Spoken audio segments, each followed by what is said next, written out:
Okay guys, we got a game against DAREN107. DAREN107 with a very hyper offensive team. But yeah, in this case I want to lead off with my Hippowdon, because my Hippowdon can get up stealth rocks against 4 of his members. So there's a really high chance that I'll be able to get up my rocks. And 3 of his members are weak to stealth rocks, so getting those up is really important as Darren leads off with Raikou. So now I can definitely get up my stealth rocks. And he's most likely gonna switch out. I could have also pressed Toxic on his turn, because I do kind of feel like he's going to bring in Cloyster. Guys, if he goes Cloyster, he can get up a Cell Smash.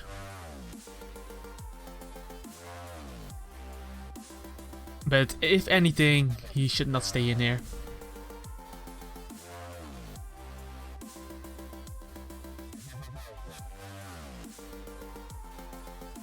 So it's most likely Cloyster is coming in here.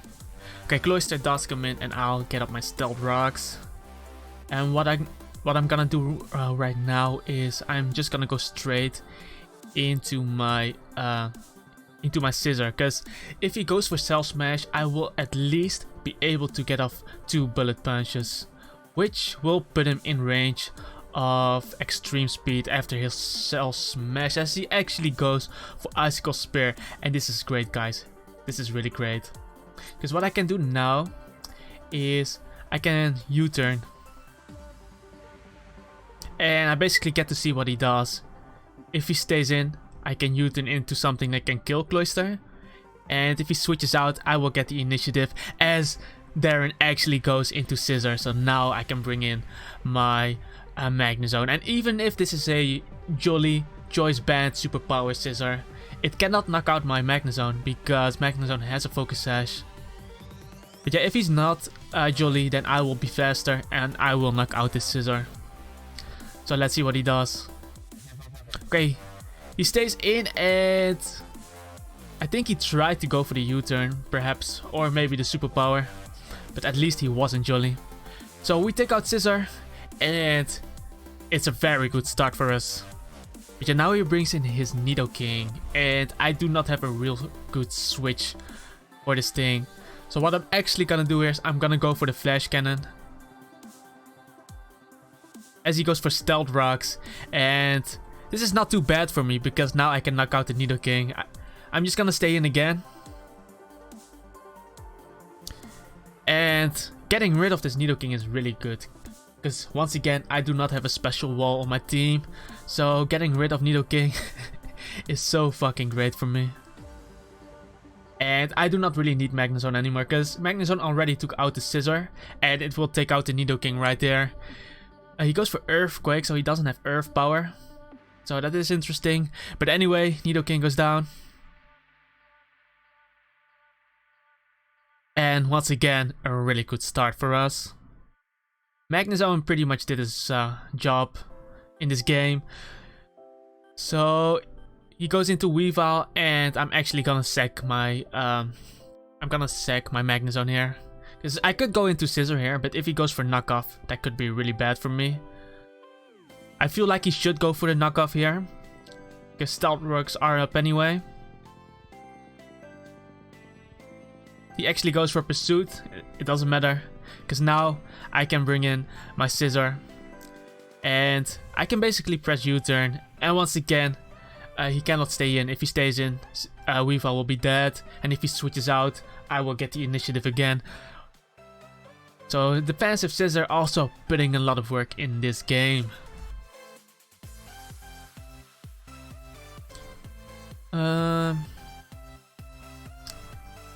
Yeah, U-turn is definitely the play for me, but let's see what he will do. Because the only thing that can really take a U-turn on his team is Cloyster, but Cloyster doesn't want to 1v1 this Scissor. So this is a real problem for Darren. Let's see how he deals with this problem, because U-turn will do a lot of damage to Darren's team, especially with the Stealth Rocks up. And remember, Weavile switching out means that he will guarantee die to extreme speed from my Dragonite, he actually goes into Raikou, and Raikou will lose a lot of health here. And at this point I can just bring in my Weavile and press knockoff. Weavile is faster, and he cannot switch out because nothing wants to switch into this knockoff. So he decides to sack Raikou. And we already took out 3 of his Pokemon, so this game is going very well for us. But yeah, he brings in Cloyster. Cloyster switching in to the Stealth Rock, so losing a lot of health here. And basically what I want to do now is I just want to press a knockoff. I could go into Scissor, but if he Self Smashes, it can still be annoying. And I'd rather keep my Scissor around for his Weavile. So I'm just gonna knock off as he does go for the Self Smash. And now I'm just gonna go into my Hippowdon, because I can definitely still use Weavile. It can still tie with the opposing Weavile. And Hippowdon isn't needed anymore. His Nidoking is already down. His Raikou is already down, so I do not really need Hippowdon. And he might actually go for Rock Blast here, because I do have Starmie and Scissor. So a Rock Blast is also very likely to be coming out, even though I'm pretty sure Icicle Spear still knocks out Weavile. But yeah, you should be pressing Rock Blast, because my Scissor can easily lift the Icicle Spear and knock it out with Bullet Punch. And by going into Hippowdon, I will get up the Sandstorm. So if he doesn't knock me out, Cloyster will die on the next turn to the Sandstorm. So I really think going into Hippowdon here is the play. And even if he kills my Hippowdon, I can always go into Dragonite or Scissor and kill Cloyster with the priority move. He does go for Rock Blast, and that means Hippowdon will live the first turn. And Sandstorm damage ticking in on his Cloyster, so Cloyster will die on the next turn, whether he stays in or switches out. Because if he switches out, he will die to rocks. Goes for Icicle Spear, and this will definitely knock out my Hippowdon, but that's fine. Hippowdon actually did something in this game. It might not seem like it, but Hippowdon actually did a lot in this game. It got up Stealth Rocks, and it killed Cloyster. But getting up the Stealth Rocks was the most important part. Because his last 3 remaining Pokemon were weak to Stealth Rocks. Because look, now he brings in Dragonite, and that's why I brought in my own Dragonite. Because Weavile would have died to Extreme Speed. And if I'm playing against his Dragonite, I'm just pressing Extreme Speed myself. Because if he's Choice Banded and presses Extreme Speed, he will lose to my Scissor.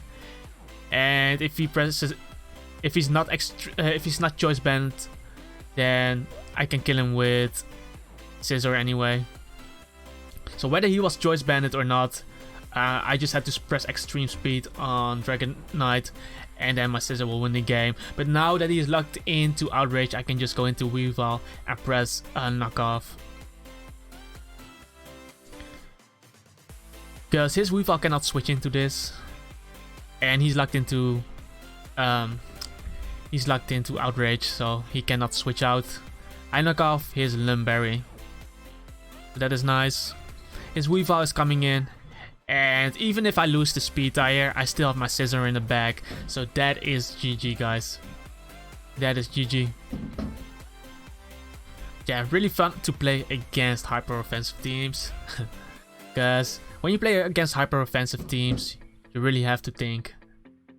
Because if you make a mistake, they can easily kill a Pokemon, and these games usually go very fast. Yeah, but that's basically it, guys. GG, DAREN107, and don't forget to like, comment, and subscribe. Also make sure to click on the notification bell to know when my videos are live for you. But that's basically it. So